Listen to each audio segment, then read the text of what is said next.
Assalamualaikum warahmatullahi wabarakatuh kepada seluruh Universitas STEKOM maupun dari STIE Studi Ekonomi Modern ya, buat mahasiswaku yang pada hari ini mengikuti pengantar ekonomi dan bisnis ya, ini masuk di bab 2 ya, buat semuanya mahasiswaku baik dari Universitas STEKOM maupun dari STIE Studi Ekonomi Modern. Monggo kita buka untuk kuliah Anda masuk di bab 1. Assalamualaikum warahmatullahi wabarakatuh. Di mata kuliah pengantar bisnis, seminggu kita berpisah, seminggu pula usia kita bersambah ya. Di dalam pertemuan yang kedua ini kita akan mempelajari tentang ruang lingkup bisnis secara umum, kemudian mendapatkan pengetahuan mengenai ruang lingkup bisnis menurut klasifikasi baku lapangan usaha Indonesia, dan mendapatkan pemahaman mengenai bisnis internasional. Oke, sebelum kita mulai, marilah kita berdoa menurut agama dan keyakinan kita masing-masing. Untuk yang beragama Muslim, kita awali dengan membaca basmalah bersama-sama. Bismillahirrahmanirrahim. Bagi yang beragama non-Muslim, silakan Anda berdoa menurut agama dan keyakinan Anda. Oke, terima kasih. Kemarin sudah kita awali dengan pertemuan di bab yang pertama. Sekarang kita masuk ke ruang lingkup bisnis. Para pelaku bisnis melakukan penyediaan barang dan jasa yang sangat beragam dan membentuk berbagai industri, mulai dari industri ekstraktif yang mengambil bahan baku dari alam sampai kepada industri manufaktur yang melakukan pengolahan input yang dihasilkan sektor ekstraktif menjadi berbagai output. Di dalam pertemuan ini, kita akan membahas ruang lingkup bisnis, baik ditinjau dari ruang lingkup bisnis secara umum dengan mengenali berbagai produk dan jasa yang dapat dipasarkan secara komersial dan berpotensi untuk mendatangkan profit bagi perusahaan. Dan juga ruang lingkup bisnis lainnya yang dibuat berdasarkan klasifikasi baku lapangan usaha Indonesia atau biasanya kita singkat dengan KBLI tahun 2009. Pada pertemuan ini akan dijelaskan pula secara aktivitas bisnis yang dilakukan di luar batas negara yang dikenal dengan istilah bisnis internasional. Kita mulai dengan ruang lingkup bisnis secara umum. Menurut Philip Kotler, produk yang dipasarkan dalam suatu kegiatan bisnis dapat dikelompokkan ke dalam 10 entitas produk. Ke-10 entitas produk tersebut adalah information, place, experience, organization, ideas, peoples, properties, event, tangible goods, dan service. Kita awali dengan information. Media massa, baik cetak maupun elektronik, merupakan pelaku bisnis informasi. Pada saat berlangsungnya Piala Eropa di 2012 di Ukraina dan Polandia, stasiun televisi RCTI menayangkan secara langsung perhelatan akbar sepak bola tersebut. Berbagai media massa di Indonesia meliput secara intensif pemilihan Gubernur DKI Jakarta yang memperlihatkan rivalitas antara Fauzi Bowo Nahrofi Ramli yaitu Fokenara dengan pasangan calon gubernur Joko Widodo dan Basuki Cahayapurnama yang sekarang Pak Jokowi menjadi Presiden Republik Indonesia. Penayangan berbagai berita yang akan terjadi menjadi perhatian atau isu publik yang akan meningkatkan rating siaran televisi sehingga akan menarik para pengiklan untuk memasang iklan dan akan menaikkan revenue stasiun televisi tersebut. Place termasuk kategori place, misalnya tujuan wisata, tempat tujuan wisata, memiliki objek wisata yang dapat dijual kepada wisatawan, baik wisatawan lokal maupun wisatawan mancanegara. Setiap tahun, wisatawan yang mengunjungi berbagai tempat tujuan wisata di berbagai wilayah di Indonesia seperti Candi Borobudur, Candi Prambanan, Ngares Sihanok di Bukit Tinggi, Danau Toba, Danau Maninjau, Gunung Bromo, Gunung Tangkuban Perahu, Pantai Pangandaran, Pantai Segigi, dan lain-lain. Tetapi pada saat ini banyak destinasi wisata baru yang muncul, ya, seperti di Pantai Klayar, di Pacitan, kemudian Pantai Indrayani yang ada di Gunung Kidul, dan banyak lagi tempat-tempat wisata yang baru yang muncul saat ini. Tempat-tempat wisata ini akan dikenal oleh para wisatawan bila mana pemerintah daerah ataupun negara tujuan wisata melakukan upaya-upaya pemasaran yang global untuk menawarkan tempat tujuan wisata tersebut ke berbagai negara yang memiliki potensi wisatawan. Selain itu, keberhasilan industri pariwisata harus ditunjang oleh adanya sarana dan prasarana transportasi dan akomodasi yang memadai, sehingga akan meningkatkan nilai atau value dari tempat tujuan wisata bagi para wisatawan baik lokal maupun mancanegara. Kita bisa lihat kalau Anda menuju ke pantai-pantai di Gunung Kidul, sekarang infrastruktur dibangun oleh pemerintah Kabupaten Gunung Kidul dengan jalan, kemudian tempat untuk toilet, parkir, semua dibangun oleh pemerintah Kabupaten Gunung Kidul, sehingga begitu banyak wisatawan yang datang ke pantai di daerah Gunung Kidul. Yang ketiga adalah experience. Manusia itu senang melakukan berbagai aktivitas untuk memperoleh pengalaman-pengalaman tertentu dalam hidupnya.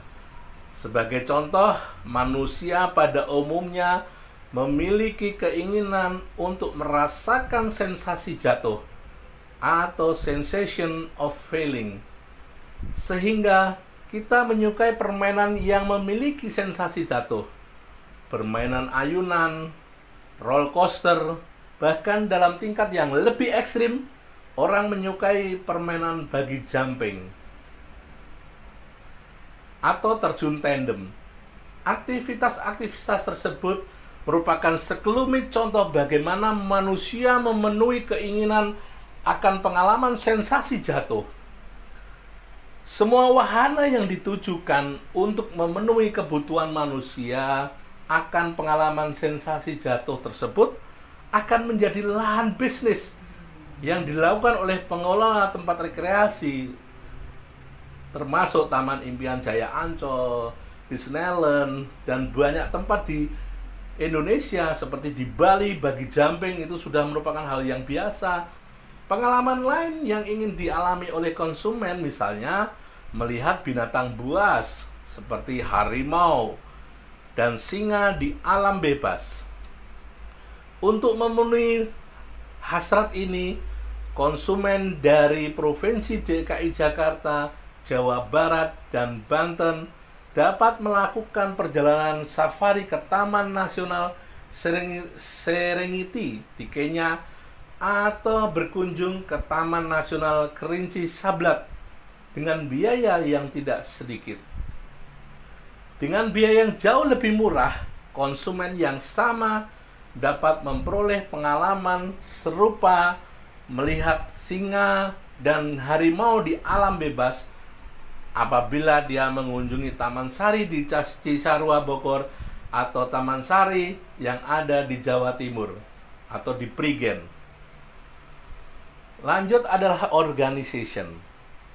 Rekam jejak atau track record perusahaan yang menghasilkan produk bermutu dan dapat memuaskan kebutuhan konsumen serta memiliki kinerja yang baik akan menyebabkan perusahaan yang satu memiliki nilai yang berbeda dibandingkan pesaingnya di mata konsumen maupun para investor. Apabila organisasi perusahaan seperti ini menghasilkan produk baru, maka produk baru yang dihasilkan perusahaan tersebut pada umumnya akan dinilai memiliki kualitas yang baik oleh konsumen, karena konsumen memiliki rujukan pengalaman mengkonsumsi produk-produk perusahaan tersebut sebelumnya. Misalnya, produk customer goods yang dihasilkan oleh PT Unilever pada umumnya dinilai memiliki mutu atau kualitas yang baik karena banyak produksi konsumsi unggulan yang dihasilkan perusahaan ini. Hal yang baik berlaku pada saat calon mahasiswa. Hal yang sama berlaku pada saat calon mahasiswa baru hendak memilih perguruan tinggi. Mereka cenderung memilih perguruan tinggi yang memiliki track record yang baik. Misalnya dengan melihat status akreditasi, mudah atau tidaknya lulusan perguruan tinggi tersebut bekerja, atau kualitas dosen yang mengajar di perguruan tinggi tersebut, atau dengan melihat fasilitas gedung perkuliahan. Nah, buat mahasiswa baru yang mungkin pada saat ini sedang melihat video saya, bahwa di Universitas Telkom dan STS Telkom semuanya ada, ya. Di Universitas Telkom dan Sekolah Tinggi Ilmu Ekonomi, Studi Ekonomi Modern semuanya ada. Mari bergabung dengan Universitas Telkom dan STE Studi Ekonomi Modern. Selanjutnya kita bicara masalah ide, ya. Ideas. Seluruh produk yang dipasarkan pada saat ini awalnya berasal dari satu ide produk. Anda ingat Tirto Utomo? Tirto Utomo adalah pendiri PT Aqua Golden Mississippi. Dia yang pertama kali memperoleh ide untuk membuat air minum dalam kemasan setelah rekan bisnisnya terserang diare karena mengkonsumsi air yang tidak higienis sesaat setelah mereka bermain tenis lapangan. Anda tahu apa yang dilakukan oleh Tirto Utomo ketika itu? Dia menjual air aqua itu dengan murah. Dan apa yang terjadi? Tirto Utomo tidak menghasilkan apa-apa. Tetapi kemudian dia merubah sistem. Dia menjual air kemasan itu ke kalangan menengah ke atas. Apa yang terjadi? Kita lihat sekarang bahwa Aqua menguasai air dalam kemasan. Ide dapat melahirkan inovasi produk berupa produk yang sama sekali baru yang sebelumnya tidak ada di pasaran. Perusahaan DuPont misalnya pada era tahun 90-an dikenal sebagai pencipta produk inovatif sehingga produk-produk yang mereka hasilkan sering digunakan menjadi nama generik. Simak saja Teflon yang merupakan produk pelapis anti lengket yang diperkenalkan oleh DuPont. Tapi tetap digunakan sebagai nama generik meskipun Teflon tersebut meskipun teflon tersebut diproduksi oleh perusahaan lain. Anda tahu pompa air, ya? Ketika Anda mendengar kata pompa air, apa yang Anda sebut? Sanyo. Ya, betul, karena Sanyo menjadi pelopor pompa air. Sehingga orang melihat atau mendengar atau mengatakan bahwa pompa air adalah Sanyo. Nah, ini ide-ide tersebut di atas terbukti menjadi bisnis yang menguntungkan dan bernilai miliaran rupiah pada saat ini. Next, kita bicara masalah peoples. Manusia dengan segala kemampuan dan talentanya yang dimiliki dapatnya menjadi komoditas bisnis. Anda tahu komedian Sule yang memiliki nama asli Entis Sutisna? Merupakan salah satu contoh fenomenal bagaimana manusia dengan segala talenta yang dimilikinya menjadi komoditas bisnis. Berkat multitalenta yang dimilikinya, Sule berhasil mengangkat popularitas acara komedi Opera Van Java yang ditayangkan di Trans 7 maupun acara ini talk show yang ditayangkan di Net TV. Dan sekarang Anda lihat Sule berada di beberapa TV dengan membawakan beberapa acara. Properties, ya. Kita setelah berbicara tentang people atau manusia, kita bicara masalah properties. Hak kepemilikan seseorang terhadap benda-benda berharga yang dapat dijadikan komoditas bisnis. Misalnya, hak kepemilikan seseorang terhadap tanah yang ditunjukkan melalui kepemilikan sertifikat hak milik atas tanah dapat diperjualbelikan. Melalui kepemilikan sertifikat hak milik atas tanah dapat ditunjukkan dengan akte tanah. Demikian pula halnya ketika seseorang memiliki kendaraan bermotor yang ditunjukkan dengan BPKB atau bukti kepemilikan kendaraan bermotor.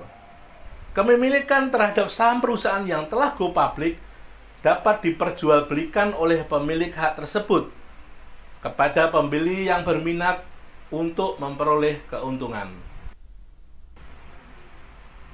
Even hanya berselang beberapa hari setelah peristiwa ledakan bom Kuningan di Jakarta, grup band asal Jerman Scorpions tampil di hadapan publik Indonesia. Pagelaran musik seperti ini dilakukan oleh Scorpion merupakan salah satu contoh event atau acara yang dapat dijual kepada publik dan menjadi bagian dari kegiatan bisnis. Event lain yang dilakukan secara berkala adalah Jakarta Fair, Jakarta Jazz Festival, dan berbagai event yang dilaksanakan oleh para pengelola event organizer di Indonesia. Tangible goods. Anda tahu pasta gigi Pepsodent atau Sotin, minuman ringan berkarbonase Coca-Cola, semir sepatu Kiwi, mie instan Indomie, itu adalah contoh-contoh tangible goods yang ditawarkan oleh berbagai perusahaan penghasil produk tersebut kepada konsumen. Produk-produk tersebut dapat diperjualbelikan dan membentuk aktivitas bisnis karena produk tersebut memiliki nilai atau value, sehingga konsumen mau menukar uang yang mereka miliki dengan produk-produk tersebut. Kendati produk-produk di atas merupakan produk secara tradisional digolongkan sebagai tangible good, namun pada dasarnya produk-produk itu pun memiliki kandungan jasa di dalamnya.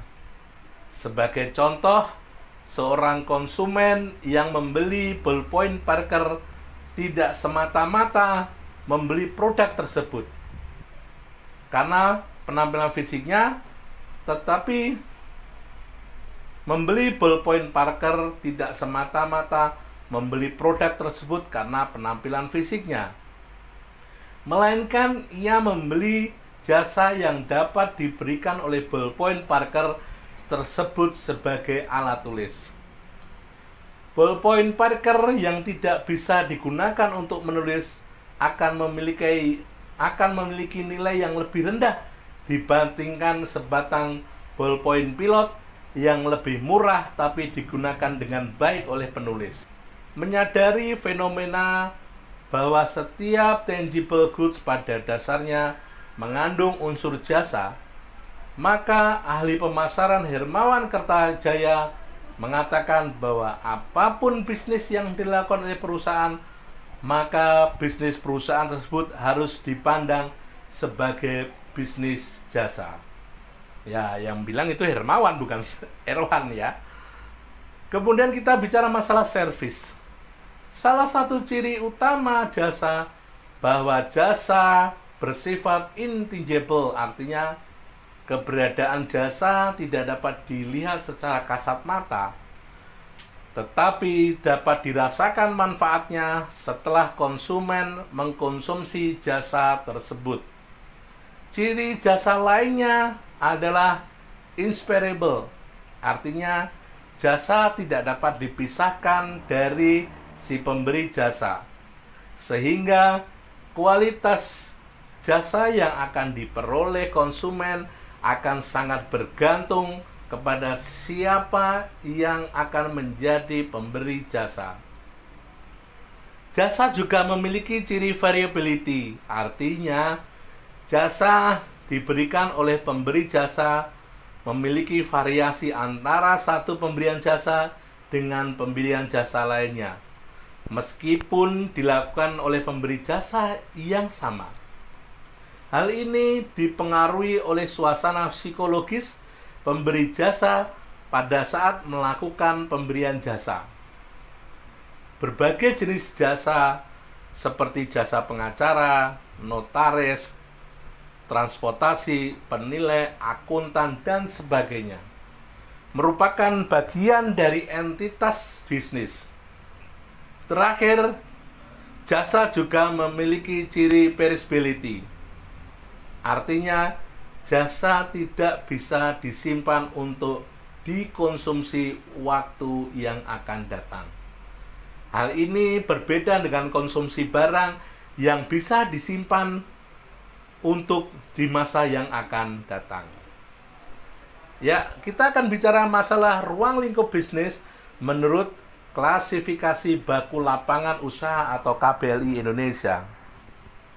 Pengertian dan perkembangan klasifikasi baku lapangan usaha Indonesia. Menurut Badan Pusat Statistik menerbitkan klasifikasi baku lapangan usaha Indonesia tahun 2009 berdasarkan Peraturan Kepala Badan Pusat Statistik nomor 57 tahun 2009.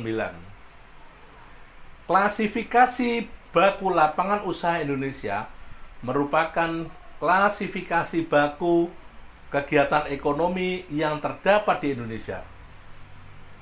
KBLI disusun dengan tujuan agar terjadi klasifikasi ekonomi yang komprehensif, sehingga dapat diperoleh penyeragaman dalam pengumpulan, pengolahan, penyajian, dan analisis data statistik menurut kegiatan ekonomi. Dengan penyeragaman tersebut, data statistik kegiatan ekonomi dapat dibandingkan dengan format yang standar pada tingkat internasional, nasional, maupun regional.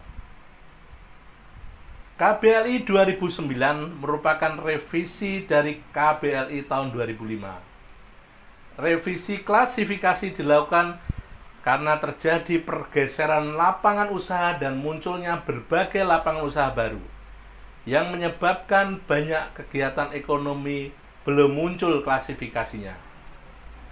Revisi juga menghasilkan klasifikasi yang lebih rinci dibandingkan versi sebelumnya. Pendekatan klasifikasi dalam buku Lapangan Usaha Indonesia. KBLI mengklasifikasi seluruh kegiatan ekonomi ke dalam beberapa lapangan usaha yang dibedakan berdasarkan pendekatan kegiatan yang menekankan pada proses kegiatan ekonomi dalam menciptakan barang atau jasa, dan pendekatan fungsi yang lebih melihat kepada fungsi pelaku ekonomi dalam menciptakan barang atau jasa. Adapun yang dimaksud dengan istilah kegiatan dalam kegiatan ekonomi memiliki arti sebagai suatu proses. Suatu kegiatan ekonomi terjadi bila sumber-sumber produksi seperti bahan baku, tenaga kerja, peralatan, dan teknik produksi dikombinasikan untuk menghasilkan barang dan jasa tertentu. Jadi kegiatan ekonomi ditandai dengan adanya suatu input, suatu proses produksi, dan suatu output. Dalam hal ini, kegiatan ekonomi dapat didefinisikan sebagai suatu proses yang mengkombinasikan berbagai sumber-sumber produksi untuk menghasilkan satu set barang-barang yang homogen. Next, selanjutnya kita bicara masalah bisnis internasional. Aktivitas bisnis yang dilakukan oleh perusahaan tidak hanya terbatas pada aktivitas transaksi yang dilakukan perusahaan di dalam batas-batas negara di mana perusahaan berada atau disebut dengan aktivitas bisnis domestik, melainkan pula dapat dilakukan di luar batas-batas negara, yaitu disebut dengan bisnis internasional. Transaksi perdagangan antar negara sebenarnya bukan merupakan fenomena baru.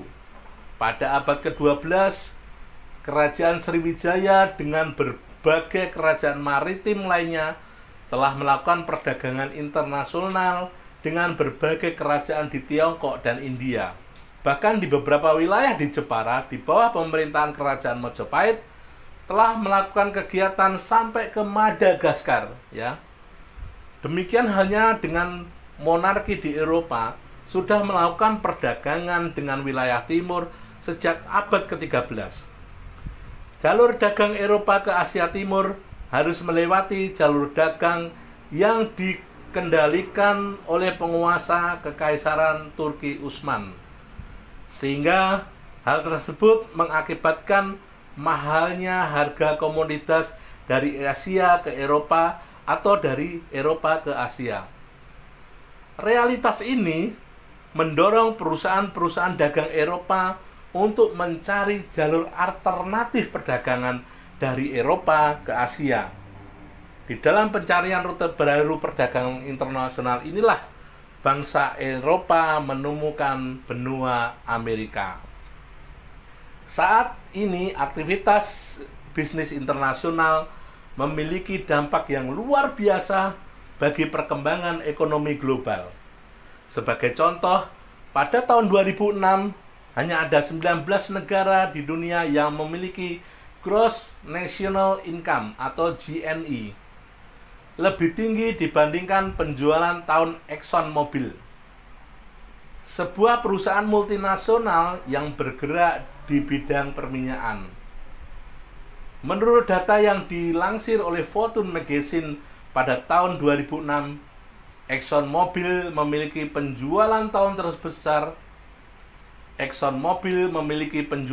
tahunan sebesar 339.938 miliar dolar Amerika Serikat, ya. Nilai penjualan ini lebih besar dibandingkan dengan pendapatan nasional bruto atau PNB atau GNP negara-negara seperti Indonesia, Polandia, Afrika Selatan, dan lain-lain. Selain itu, perusahaan transnasional atau multinasional saat ini memiliki lebih kurang 866.000 perusahaan afiliasi di luar negeri, mempekerjakan lebih dari 53 juta orang di seluruh dunia. Luar biasa. Pengertian bisnis internasional. Bisnis internasional merupakan kegiatan transaksi barang dan jasa di luar batas negara perusahaan yang bersangkutan untuk memenuhi tujuan perusahaan. Perusahaan yang terlibat dalam aktivitas bisnis internasional mengalami evolusi dari perusahaan yang hanya melakukan aktivitas pemasaran di dalam pasar domestik untuk kemudian melakukan perluasan pasar ke luar negeri dengan cara melakukan ekspor produk ke luar negeri. Selain mengalami evolusi di sisi pemasaran, perusahaan juga mengalami perubahan dilihat dari perkembangan usahanya. Oke, terima kasih kepada mahasiswaku semua sudah bergabung dengan saya di sini. Mari kita tutup dengan membaca hamdalah bersama-sama. Alhamdulillahirrahmanirrahim. Bagi yang non-muslim, silakan Anda berdoa menurut agama dan keyakinan Anda. Terima kasih. Sampai ketemu di pertemuan selanjutnya. Wassalamualaikum warahmatullahi wabarakatuh. Ya, begitu kuliah bab 2. Sampai ketemu minggu depan. Wassalamualaikum warahmatullahi wabarakatuh.